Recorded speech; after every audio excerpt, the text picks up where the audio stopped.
hell on earth. This is what shipbreaking in Bangladesh is. You can actually see these ships from space, if you Google it, that are run up on the beaches of Bangladesh. These children and young workers go in with absolutely no safety gear, and they dismantle the ship completely. The ship is just cut to pieces with these blowtorches. It just disappears.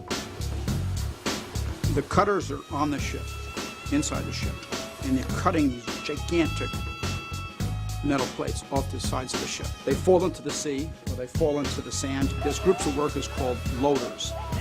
And the loaders do nothing all day but pick up those big sheets, hoist them up, and put them on their shoulder. The things weigh like tons. And it's so heavy that they have a chanter who holds on to the back of the metal and chants, and you have to step in unison. If you step out of chant, the thing's going to crush you. They resemble slaves, and they're walking around either barefoot in flip-flops over broken metal and glass. They have no safety gear, so it's not like they go in with hard hats. They don't go in with visors because the sparks are flying. When you're using that blowtorch at the metal, the sparks are just flying everywhere. So what they do is they go in with a baseball cap for a hard hat. What they do is wear sunglasses for a visor. And what they do for a respiratory mask, they wrap their face in a dirty bandana. It's absolutely hideous. The biggest fear when you're cutting the ship to pieces is that you're going to be burning into a chamber that has gas fumes and gas vapors, and there's going to be an explosion. And this is very common. The government doesn't document anything. The ship owners don't document anything. They don't document or investigate the killings and the injuries.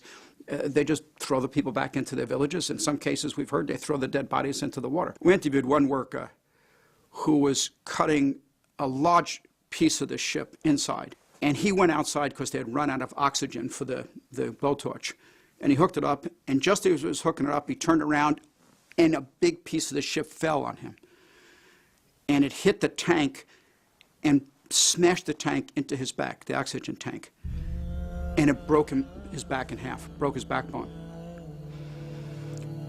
He's paralyzed now, and he can move his head and he can move his arms, but he can't sit up. He has no feeling in his stomach or his back or his legs.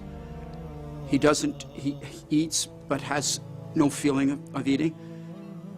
He can't control his bowels. He soils himself. And he's laying in his mother's house, no mattress, just laying on the dirt. And, his life is over, young man. And there's just story after story like this. I mean, you're talking about a worker dying every 3 weeks, and you're talking about serious injuries every single day. Last year, a 13-year-old child, his very first day on the job, was hit in the head with a heavy piece of metal and just died immediately, a 13-year-old kid. So, but local estimates think about 25% of the workers are between 10 and 17 years of age. So basically the kids are the helpers. They help the cutters who operate the blowtorch. They go after the asbestos, and the way they do it is with a hammer. They smash it because often there's wire holding the asbestos on. So they smash it with a hammer to break it apart, shovel it into a plastic bag, and carry it outside the ship. You're talking about 15,000 pounds of asbestos in every ship. The lead paint on each ship varies from 10 tons to 200 tons. I mean, it's just so much toxic waste, everything imaginable. Dioxin, mercury, arsenic, on and on. All of that's just leaching into the sand and then going out to sea. So everything's dead. So it's not just the worker rights, it's also the complete destruction of the environment.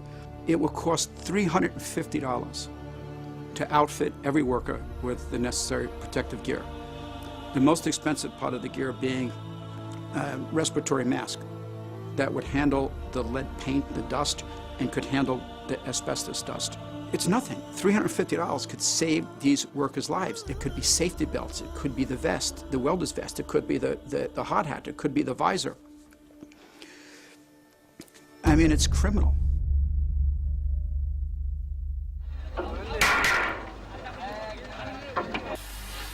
They work 12 hours a day for wages of between 22 cents an hour, these are like average wages for helpers, to 32 cents an hour for the people who cut the ships to pieces.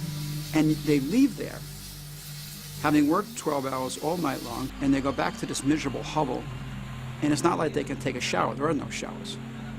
Their shower is a water pump that 50 workers share. And you just pump water into a small plastic bucket, and you're supposed to wash all of that asbestos off. You're supposed to wash the oil off. You're supposed to get 1 day a week off. Well, not here. You work 7 days a week. They're supposed to have, sick days and national holidays, just like any other country, and a vacation. They don't have any of that. And they tell us flat out, we have no life. We work. We have to do this for our families. This work is going to shorten our lifespans. We have to die in order to live, they tell us. These shipbreaking jobs really are the last cycle of the global sweatshop economy. And it should frighten us, and it should wake us up. In the United States, there are still 4 places left that dismantle ships where you go into a dry dock so you can contain the pollution. People with moon suits go in and take out the asbestos and take out the poisons and the other toxic chemicals. Well, of course, you have to pay them a decent wage. These places in the United States are not going to survive. Who's going to pay to have a ship dismantled where workers' rights are respected and they earn a living wage and the environment's protected? No one does that anymore.